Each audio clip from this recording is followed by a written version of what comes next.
நீ சொல்ற காரணம் உண்மையாவே இருக்கலாம்.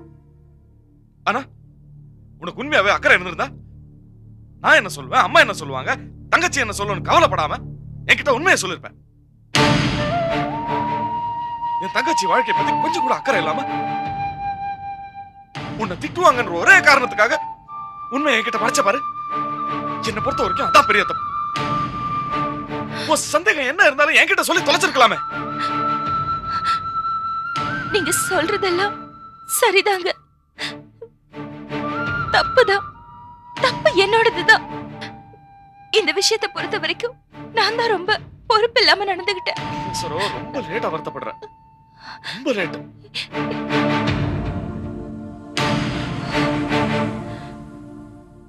சரி, உன்னை மட்டும் சொல்லி என்ன பிரயோஜனம்? என் கூட பிறந்தவ எப்படி செஞ்சிருக்கா? இந்த ரமேஷ் என்ன எவ்வளவு கேவலப்படுத்திருக்கான். ஒழிச்சு கட்டணும் அலையறான். அவனோட என்னங்க என்னங்க இது? இல்ல சரோ, ஆத்திரமா வருது. அவளை உரைய விட்ட வெற்றி இல்லன்னு தோணுது. இத பாருங்க, நம்ம கிட்ட இப்ப இருக்கிறது வெறும் சந்தேகம் மட்டும்தான். ஒருவேளை உண்மை வேற மாதிரியா கூட இருக்கலாம் இல்லையா? காலையில போலாம், நல்லா விசாரிச்சுட்டு அப்புறம் என்ன பண்ணமோ அத பண்ணலாம்.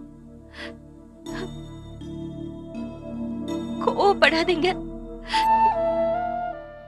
இது நம்ம நிர்மலாவோட வாழ்க்கை பிரச்சனை. அவசரப்பட்டுடாதீங்க.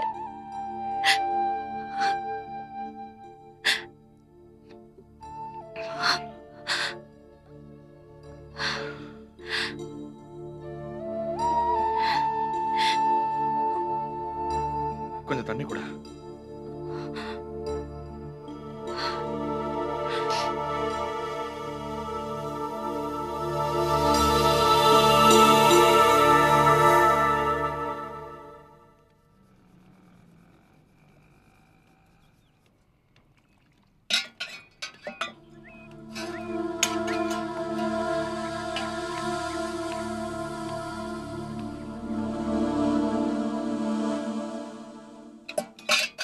வாங்கண்ணே, வாங்க.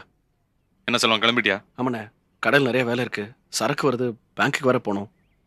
கொஞ்சம் இப்படி வா. நேற்று வீட்டில் நடந்த விஷயம், போலீஸ் பிரச்சனை, இதெல்லாம் மனசில் போட்டு அழட்டிக்காத. அப்புறம் யாராவது வந்து இதை விசாரிக்கிற மாதிரி வம்பு பண்ணால் கூட எனக்கு ஒன்றும் தெரியாதுன்னு கட் பண்ணி விட்டுரு. ஏன்னா நம்ம கீழே விழுந்த உடனே ஏறி மிதிக்கிறதுக்குன்னே நிறைய பேர் இருக்காங்க. அவங்களுக்கு நம்ம வாய்ப்பை கொடுத்துடக்கூடாது. சொல்கிறது புரியுதுண்ணே, நான் பார்த்துக்கிறேன். நான் இந்த பிரச்சனையை முடிச்சுட்டு வரேன், நீ கிளம்பு. சரிண்ணே, வரேண்ணே. ஏமா கேட்டீங்களா உங்க பொண்ண?